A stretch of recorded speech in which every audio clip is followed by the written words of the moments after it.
शेखर कुमार यादव जी एकमात्र ऐसे हाईकोर्ट के जज हैं जिन्होंने इस्लामिक जो चरमपंथी थे उनके खिलाफ खुलकर अपनी बात रखी। शायद इससे पहले कोई भी हाईकोर्ट के जज ने इस तरह अपनी बात को कभी नहीं रखा था कि उन्होंने ये कहा कि कोई भी देश कहीं भी अगर रूल्स बनते हैं, नियम बनते हैं तो वो बहुसंख्यक के इच्छा के अनुसार ही बनते हैं।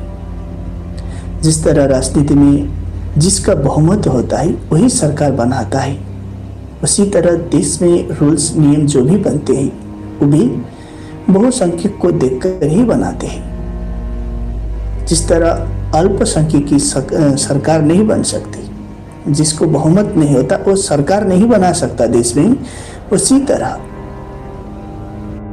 वो लोग जो अपने शरीयत इस्लामिक कानून के अनुसार अरब कंट्री में रहते हैं वो उसी तरह भारत में नहीं रह सकते।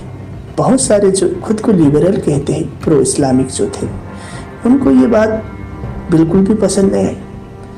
जो शेखर यादव जी थे उनके खिलाफ हर तरह के लेख आने लगे। प्रशांत भूषण जैसे वकील हैं, उन्होंने आवाज़ उठाई। सुप्रीम कोर्ट ने भी स्वतः संज्ञान लिया कि इस तरह के बयान क्यों दी।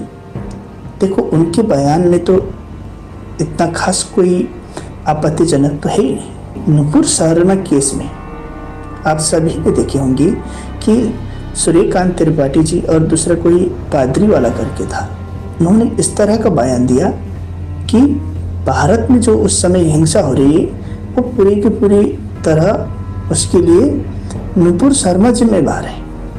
ये एक अजीब तरह का बयान था। उसके लिए सुप्रीम कोर्ट ने कोई एक्शन लिया ही नहीं। वो बयान तो और खतरनाक था। कन्हैया कुमार की हत्या एक मुस्लिम व्यक्ति ने की। कन्हैया कुमार की हत्या एक मुस्लिम व्यक्ति करता है और उसके लिए जिम्मेदार वो कहीं न कहीं नुपुर शर्मा को कह देते हैं। जब देखिए क्रिमिनल लॉ अनुसार इस तरह किसी को डायरेक्ट इस तरह जिम्मेदार नहीं कह सकते। प्रमाण है उसको देखते हैं। आपके पास कोई प्रमाण नहीं है, आप लिखित तो उसमें तो नहीं बता रहे, फिर भी बाहर आगे मुख में इस तरह नेता की तरह भाषण दे रहे जज। जो शेखर कुमार यादव जी हैं उन्होंने तो सही कहा था। उन्होंने तो कोई नहीं कहा कि मुसलमानों को भारत छोड़ के जाना चाहिए, इस तरह तो नहीं कहा उन्होंने। किसी को इस तरह गलत आरोप तो नहीं लगाया था। उनसे ज़्यादा खतरनाक जो शब्द यूज किए थे वो तो सुप्रीम कोर्ट के जज त्रिपाठी जी और पादरी वाला उन्होंने किया था। एक्शन तो उनको भी उनके खिलाफ भी लेना चाहिए था। फिर भी किसी दूसरे हिंदू जो वकील थे, लॉबी थी, उनमें इतनी ताकत नहीं थी कि उनके खिलाफ खड़ा हो सके। हाँ, उन सुप्रीम कोर्ट के जज के खिलाफ किसी ने एक्शन लिया ही नहीं, क्योंकि उनकी लॉबी एक तो मजबूत थी। उनके खिलाफ किसी ने बोलने की साहस नहीं की। सुप्रीम कोर्ट के जो सीजेआई थे उस समय के, उन्होंने भी कोई एक्शन नहीं लिया। पर जो शेखर कुमार यादव जी जो है उनके खिलाफ सब आ गए। सुप्रीम कोर्ट ने भी संज्ञान ले लिया।